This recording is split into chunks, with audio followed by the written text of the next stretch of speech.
고린도전서 8장 8절로 13절이 되겠습니다. 마지막까지. 제가 받들어 읽어드리겠습니다.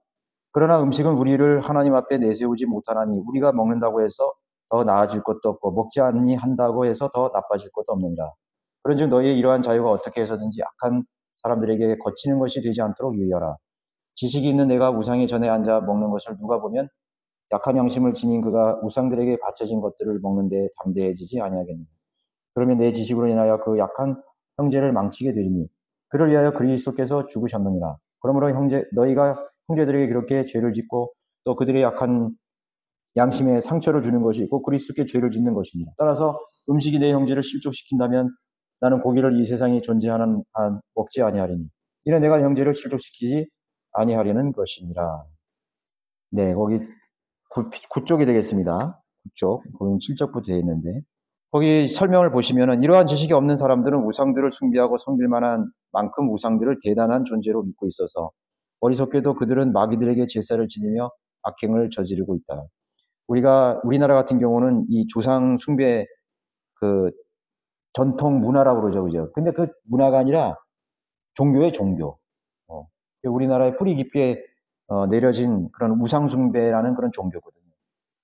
미신적인 거죠. 그러니까 죽은 자기들의 조상들의 혼들이 부천을 또 돌아다닌다고 생각하는 거예요. 그 개혁 성경에는 귀신이라고 이렇게 번역이 돼가지고 그러면 귀신은 베레아 같은 이런 이단들에서는 불신자의 사후 영이 귀신들이다 이렇게 얘기하는 거거든요. 그러나 성경은 귀신들이라는 게 아니라 악령들과 마귀들과 정사들과 권사들, 그 다음에 이제 타락한 천사들이 있죠. 그럼 마귀의 존재들, 마귀의 영이더라고요. 사후의 불신자의 사후의 영이 아니에요. 그들은 어디 갔습니까? 지옥에 갑니다. 바로 지옥에 가요. 귀신들이 와서 조상의 그런 혼들이 와서 그, 그 차례상이죠. 제사의 그 음식을 먹는다고 그렇게 믿고 숭배를 하는 것이에요. 기성령. 그럼 그거 안 하면 어떻게 되냐? 안 하면 이제 재앙이 온다는 거죠. 불행해진다는 거죠. 복을 못 받는다고 생각하는 거예요. 실제로 또 재물을 막 드리다가요. 안 하면은 막 그런 우환이 와요. 실제로. 그럼 마귀가 그렇게 치는 거거든요. 아, 그래 진짜 안 하니까 그렇게 되는가 보다 이거죠. 또 묘자리를 뭐 잘못 쓰거나 뭐 성묘를 안 가거나 뭐 이렇게 제대로 안 하면 또 뭐 그거 가지고 재앙이 오면 그게 문제다 그래가지고 뭐 또 묘자리도 옮기기도 하고 그러잖아요. 이장하기도 하고. 그러니까 거기에 이제 얽매여 있는 거죠. 마귀의 그 우상숭배의 마귀에게 그런 노예가 되어버리는 거죠. 족쇄에 차여가지고 그런 제사하는데 그냥 중요하게 생각하잖아요. 기일 뭐 해가지고 말이죠. 모여가지고 막 하고 말이죠. 심지어는 이런 교회에 다니는 사람들도 말이죠. 뭐 추도 예배, 막 추도식 해가지고 막 이렇게 하는 거거든요. 그러니까 그날 모이는 건 괜찮지만 추도식, 추예도 할 필요가 없는 거예요. 그 자체가 기독교식으로 변형된 제사라고 그래요. 어떻게 보면 죽은 자를 기억한 자체가 그 죽은 자에 대한 걸 하나님께서 이 율법에도 엄청나게 금하고 있다고요. 그래서 이것도 국가적으로 그런 거 지키잖아요. 막 현충일 막 이래가지고 그것도 메모리얼 데이 해가지고요. 막 이렇게 죽은 자의 막 현충일 찾아가고 막 묵념하고 이렇게 순국 선열에 대한 그 사람들을 통해서 하나님께서 이 나라를 지킨 것 그거 감사한 거예요. 그 사람들이 살아서 했던 일들은 소중한 거예요. 애국자들이. 그러나 그 죽은 자를 뭐 추모하거나 뭐 그걸 뭐 생각하거나 막 이렇게 할 필요 없어요. 그 사람들이 뭐 사후에 어디 뭐 이렇게 복을 받으라 이렇게 할 필요 없다. 그런 대표적인 나라가 이제 일본이잖아요. 신사참배 같은 이제 거기는 이제 전범들이 거기 위패가 있는 곳이잖아요. 전범. 남태평양 전쟁이라든가 일제 강점기 때 했던 그런 군인들을 거기서 그걸 또 그 사람들 숭배한다고요. 신으로. 국가적인 외교적인 문제도 거기서 많이 되는 것이죠. 성경은 이런 자들을 가리켜 약한 양심을 가진 자들이라고 말씀합니다. 양심이 약하다는 것은 악에 쉽게 노출되어 죄에 휘말리기 쉽다는 것을 의미하는데 우상들에 대해 약한 양심을 가진 사람들은 우상들에게 제물로 바친 음식 역시 무언가 대단한 것으로 착각하고 또 우상들에게 바친 음식에 대해 특별한 의미를 부여하는데 감사해하며 매우 즐겁고 정성스럽게 먹기까지 합니다. 그래서 그들의 양심이 더러워져 있는 것이다. 그러니까 우리가 그 사람은 영적이지 못한 사람이에요. 이거 양심이라는 게 어디에 속한 거죠? 영 안에 있는 거 아니에요. 영 안에 있는 게 양심. 영교 직관이거든요. 영교라는 건 영적 교제, 하나님과 영적 교제할 수 있는 영이거든요. 직관이라는 건 분별력이거든요. 그러니까 양심, 그 영 안에 있는 양심이 약해져 있는 거예요. 더럽혀져 있는 거죠. 그러니까 그런 사람들에게는 하나님으로부터는 지혜를 얻을 수가 없는 거예요. 그러면 양심이 약해지고 더럽힌 사람들은 하나님과 교제도 할 수 없고 또 분별력도 없다고요. 영적인 분별력이 없어요. 그렇기 때문에 그 사람들은 그 양심이 더러워져 있다 말하는 거예요. 거기 넘겨보시면 10절에 보면 반면에 거듭난 그리스도인은 하나님께서는 오직 한 분뿐이시라는 진리의 지식을 소유하고 있어서 우상들에게 바치는 음식을 대단하게 여기지 않고 또 특별히 꺼리지도 않는다. 육신에 속한 것이잖아요. 육신에 속한 것이고 우상 숭배, 마귀에게 속한 것이죠. 그것을 먹는다 한들 그것에 대해 어떤 의미도 부여하지며 그럴 필요 없는 겁니다. 이건 또 반대로 이거는 우상에게 제사상에 올려진 어떤 음식이니까 절대로 먹으면 안 돼. 왜 먹었어? 이것도 아니라는 거죠. 이것도 아니라는 거예요. 마음대로 우리는 어떤 것인지 먹고 마실 수 있다는 거죠. 특별한 의미를 거기에 부여할 필요가 없는 거예요. 이거 먹으면 좀 꺼림직한데, 그러니까 지식이 없으면 그렇게 생각해요. 우리가 진리 지식이 없을 때는, 우상이겠지. 뭐, 향 펴놓고 막 거기 한 걸 그걸 내가 또 먹는다. 그렇게 할 수 있는 거죠. 근데 그런 아무런 의미도 없는 것이죠. 그거를 이제 그런 얘기가 있잖아요. 제사상에 올려졌던 밥은 닭들도 안 먹는다. 막 그런 얘기 하거든요. 그러니까 막 사람들이, 정말 그런가? 영양분 다 빠진, 귀신들이 와가지고 조상들이 혼들이 와서 영양을 다 빨아먹은 건가? 막 그런 어떤 그런 확인되지도 않은 그런 이제 가짜뉴스죠. 현대말로 말하면. 막 그런데 형역돼가지고 말이죠. 정말 귀신이 와서 먹은 건가? 막 무서워하고 막 그렇게 하는 거예요. 아무도 의미가 없는데 말이죠. 그래서 그리스도인은 우상에 대한 강한 양심을 가지고 있다 이거죠. 아무것도 아니라 이거. 강한 양심을 가진 성도들이 보기에 우상들은 아무것도 아니고 우상에게 제물로 바쳐진 음식 역시 아무것도 아니고 따라서 그 음식을 먹어도 그만 안 먹어도 그만이다. 이런 거는요 사실 우리가 이런 전통 그런 우리가 진리가 없던 그런 시대는요 이거 아주 그냥 대단한 영향력이 있는 거예요. 조상신을 숨기는 거, 숭배하는 것에 대해서요. 이거는 음식뿐만 그런 게 아니라고. 우리가 성황당 그 나무 가지 하나도 자르면 안 되고 말이죠. 그거 굉장히 두려워한다고요, 엄청나게. 그래서 옛날에 보면 우리 어릴 때 그 성황당 옆에 있는 그 성황 그 도구들 있잖아요. 이거 구탄 데 쓰는 그런 이렇게 집을 조그맣게 거길 지나가면 엄청나게 무서웠다고. 거기 지나가면 귀신이 나올 것 같고 뭐가 나올 것 같은 그런 거예요.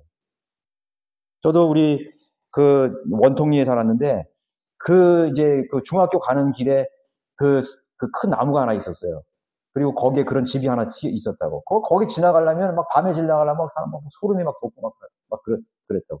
또 소문을 퍼뜨려 사람이 거기서 어떻게 어떤 사람이 가다가 물에 빠져 죽었느니 갑자기 미쳐가지고 돌아다니다가 어디서 기차에 치여 죽었느냐 그런 얘기 하는 거야.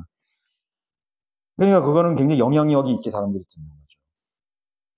실제로 그리고요 그런 말을 믿게끔 하는 사건들이 또 있어요.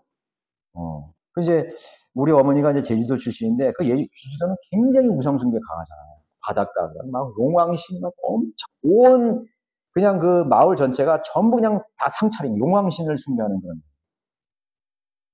그래서 당나무라 그래가지고 그 제주도 토속 그 나무가 있는데 이게 구불렁구불렁한 거 내가 나중에 알려드릴게요. 그 나무가 있는데 몇백 년 된 나무지. 그걸 그냥 거기 모셔놨어요 거기.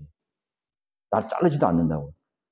근데 어떤 이제 서울에서 무슨 이제 공부를 해가지고 대학교 이제 그다음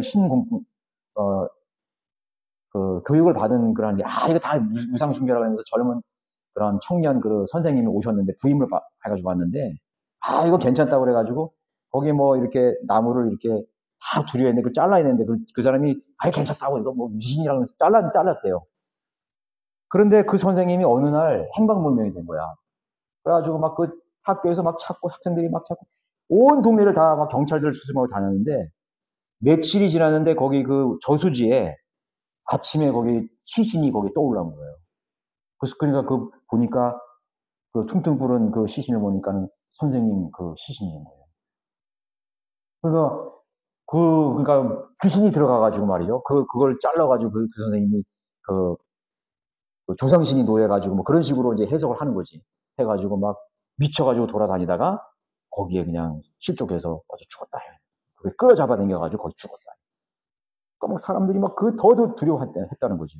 그러니까 거기 이제 뭐 교회 같은 것도 그런 조그만 게 있었는데 교회 다니는 사람들마저 교회도 다니고 그것도 제사도 지내고 막 이랬다는 거지. 진리가 없는 데는 그런 거예요. 그렇게 하는 거죠. 두려워하는 거지. 그러니까 그게 바로 이제 마귀의 영향력이에요. 마귀의 힘이거든요. 그래서 믿게 만들면은 그거를 신뢰하게 만들면 신뢰하는 쪽으로 나가게 만드는 거예요. 그런 일이 벌어지는 거예요. 그렇죠? 그러니까 이제 그런 이 양심이나 그런 것이 이제 두려워진 거죠. 지식도 없고 그런 분별력도 그렇죠. 아무런 의미가 없는 거예요. 그 사람이 성령으로 거듭난 사람이면 마귀가 그렇게 안 했겠지. 진리가 있었으면. 그러니까 우리가 이 진리의 지식이라는 게 얼마나 중요하다는 거 우리가 알 수 있잖아요. 그죠? 진리의 지식, 하나님의 말씀. 그 밑에 이제 8절부터 보시면 그렇지만은 양심이 약한 사람 앞에서 이제 그런 우상의 제물을 먹였을 때 그 사람이 이제 실족하는 거에 대해서 또 이제 바울 사도는 사도 입을 통해 성령이 말씀하시는 거죠. 지식이 있는 내가 우상의 전에 앉아 먹는 것을 누가 보면 약한 양심을 지닌 그가 우상들에게 바쳐진 것들을 먹는데 담대해지지 아니하겠느냐 이렇게 된 거죠. 사실 어떤 음식이라도 그것은 결코 하나님 앞에 우리 자신을 내세울 수 있는 것이 못 된다. 그것을 먹는다고 해서 더 나아질 것도 없고 먹지 않는다고 해서 더 나빠질 것도 없기 때문이다. 우리를 하나님 앞에 담대하게 내세울 수 있는 것은 음식이 아니라 오직 믿음이다. 우상에게 바치신 음식이라 해서 거기에 특별한 의미를 부여하고 먹기를 꺼리는 것 자체가 아무것도 아닌 우상에게 특별한 의미를 부여하는 꼴이 될 수 있다. 마귀가 원하는 것은 그거예요. 그거라고. 그렇게 되면 우상에 대해 약한 양심을 가진 사람으로 전락하게 되고 그 결과 약한 양심을 가진 다른 성도들까지도 우상들에게 바치신 것들을 담대하게 먹게 하면서 실족하게 만들 수 있다. 그걸 믿는 사람들의 앞에서 그러니까 지식이 먼저 들어가야 되는 거지. 내가 지식이 있다고 그래가지고 그거를 마음대로 나는 그렇게 할 수 있지만 믿음이 연약한 사람, 지식이 없는 사람 앞에서는 그게 이제 거친 돌이 된다는 거죠. 그래서 우리가 사실은요 진리의 지식을 가지는 사람들이 있는데 우리가 마음대로 할 수 있어요. 자유를 가질 수 있어요. 그러나 실족해 할 일을 만들지 않도록 해야 되는 거예요. 마귀는 처음부터 선악을 알게 하는 이런 지식의 나무로 미혹했죠. 실족해 하는 그런 일을 만들지 말아야 돼요. 중요한 것은 음식을 먹느냐 안 먹느냐가 아니고 올바르고 견고한 믿음에 따른 강한 양심을 갖고 있느냐 없느냐이다. 하나님께 대한 견고한 믿음을 가지고 강한 양심을 따라 행하면 우상에게 바치신 음식을 먹든지 안 먹든지 아무런 문제가 될 것이 없다. 그러나 약한 양심을 따라 행하게 되면 먹든지 안 먹든지 문제가 있다. 왜냐하면 믿음으로 하지 않은 모든 것이 죄가 되기 때문이다. 근데 이거는 음식뿐만 그런 게 아니에요. 모든 문제에 있어서 마찬가지죠. 제사에 대한 그런 상황에 우리가 노출되기는 쉽지 않잖아요. 그죠? 그러니까. 근데 뭐냐면은 다른 문제죠. 다른 문제. 뭐 예를 들어가지고 뭐 개고기를 먹느냐 안 먹냐. 그건 이제 일반적이 돼버렸잖아요. 그런데 그 뭐 피채 먹지 마. 뭐 순대를 먹냐 안 먹냐. 뭐 이런 거 있잖아요. 그런 거에서 또 이제 이렇게 봐야 되는 거죠. 그것에 대한 지식을 이제 알게 하고 난 다음에 가끔 그런 사람이 있어요. 피채 먹지만. 제도교에 다닌 사람이나 뭐 안식인 교회에 다닌 사람이나 그런 사람이 있잖아요. 그죠? 예. 그래서 이런 문제들이 많이 있는 거죠. 또 목매어 이제 죽은 그런, 실질적으로 사도행전은 그런 게 있어요. 과도기 때는 피하고 목매어 죽인 것은 먹지 않기로 한 거예요. 금했어요, 그때는. 과도기적인 것이니까. 그런 지식이 없기 때문에 그런 걸 금한 거예요. 실족해 하는 일이 벌어졌기 때문에. 그래서 그런 사람들은 약한 양심을 가진 사람은 또 그런 것을 먹는 데뿐만 아니라 사람의 행동도 마찬가지죠. 또 예를 들어가지고 말하는 것도 마찬가지예요. 뭐 실족해 하는 일도 아닌데 그런 말에 넘어지는 사람들이 있거든요. 그래서 내가 말할 수 있는 자유가 있다 해가지고 다 말도 못해 사실은. 연약한 성도들이 있기 때문에 다 말할 수 없는 거예요. 그런데 그게 이제 상대방이 약한 양심을 가지고 있느냐 없느냐 그런 지식을 가지고 있느냐에 대해서 이렇게 넓은 깊은 지식을 가지고 있지 않으면 내가 그걸 모르잖아요. 그래서 그런 부분에 대해서 우리가 충분한 교제가 중요하다는 것이 거기 있는 거죠. 우리가 전혀 교제를 안 했던 사람들은 그 사람이 뭐 정치적인 문제이든 또 아니면은 뭐 이념에 대한 문제이든 아니면 뭐 이 사회가 어떻게 돌아가 국가가 어떻게 돌아가는 문제, 뭐 외교적인 문제, 또 뭐 이제 우리 인권에 대한 문제도 있잖아요, 그죠? 인권에 대한 문제, 우리가 삶을 살면서 여러 가지 문제들이 있는 거예요. 그런 것들을 자유스럽게 얘기했을 때, 예, 그 사람이 그런 지식에 있어서 자유롭지 못한 상태면은 그게 넘어지는 것이 된다는 거죠. 음식뿐만 아니라 거기 박스 보시면 우상에게 바쳐진 음식을 먹는 문제에 관한 올바른 처신 방법. 1. 우상은 아무것도 아니고 우상에게 바쳐진 제물도 아무것도 아니기에 그것들에 대해 어떤 특별한 의미를 부여할 필요가 없다. 그래서 우리가 이게 성경 공부를 한다는 것이 굉장히 중요한 거예요. 중요한 것이라고.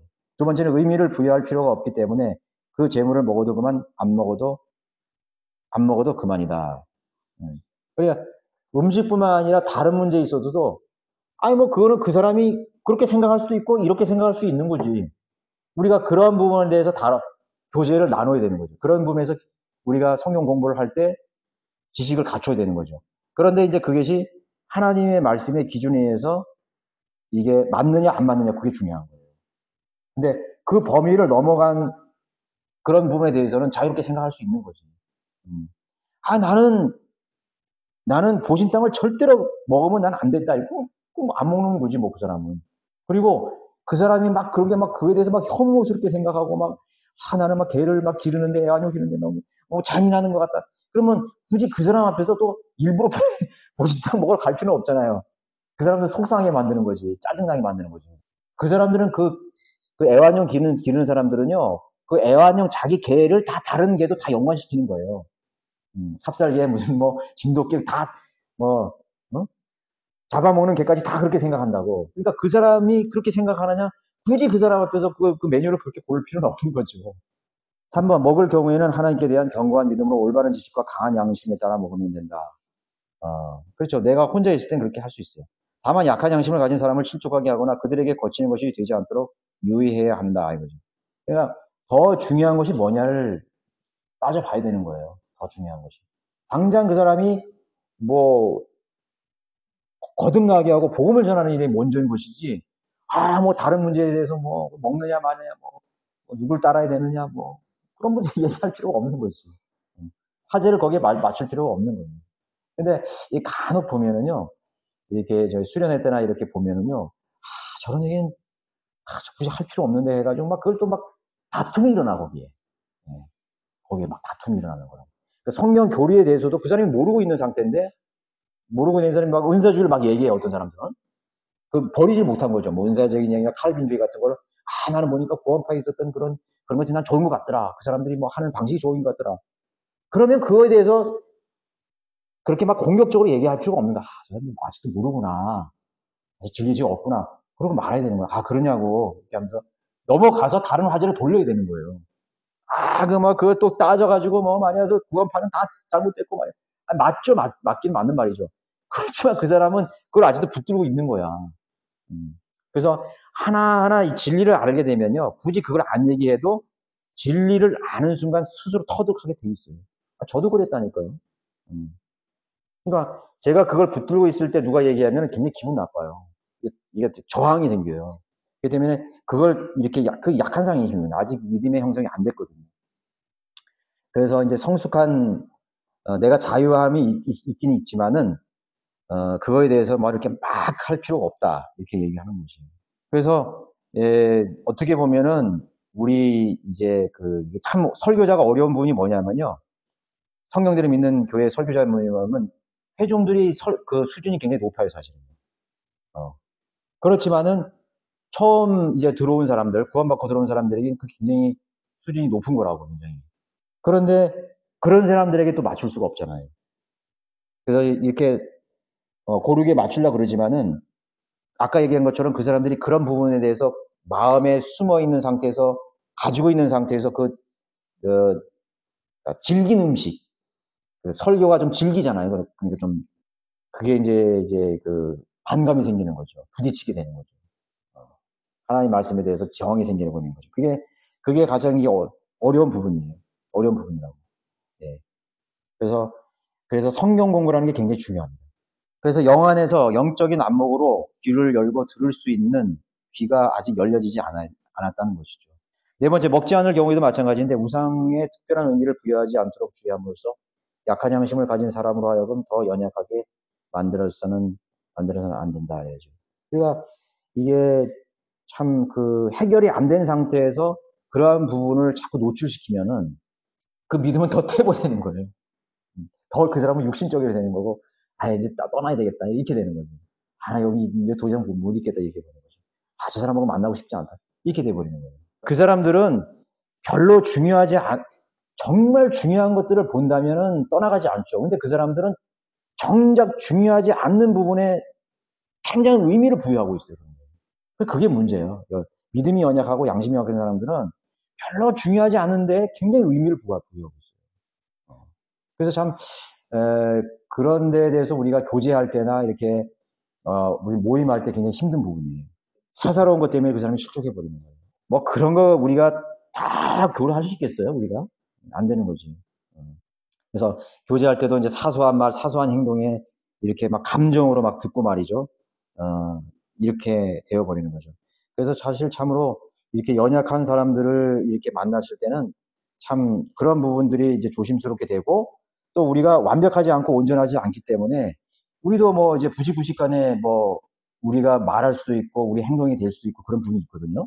그렇기 때문에 우리는 항상 연약한 사람들을 화가 교제한 후에는 반드시 기도를 해야 된다는 거. 나는 항상 절감해야 돼요. 하나님, 내가 혹시 부지부지간에 저 형제에게 실족할 만할, 또 시험에 들 만할 그런 행동이나 그런 걸 하지 않았습니까?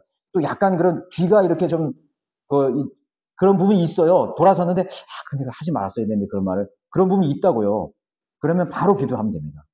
거기 12절에 보시면은 자신이 가진 지식으로 약한 형제를 망쳐서는 안 된다. 참 우리가 가진 이 지식으로 이게 참 힘든 거죠. 내가 가진 이 자유함을 누릴 수 있는 이 진리의 지식이 그걸로 다른 사람을 또 망칠 수 있다는 게 참 모순된 거 아니겠어요? 얼마나 다 받아줄 것 같고 다 수긍할 것 같고 다 순종할 것 같은데 그게 아니야.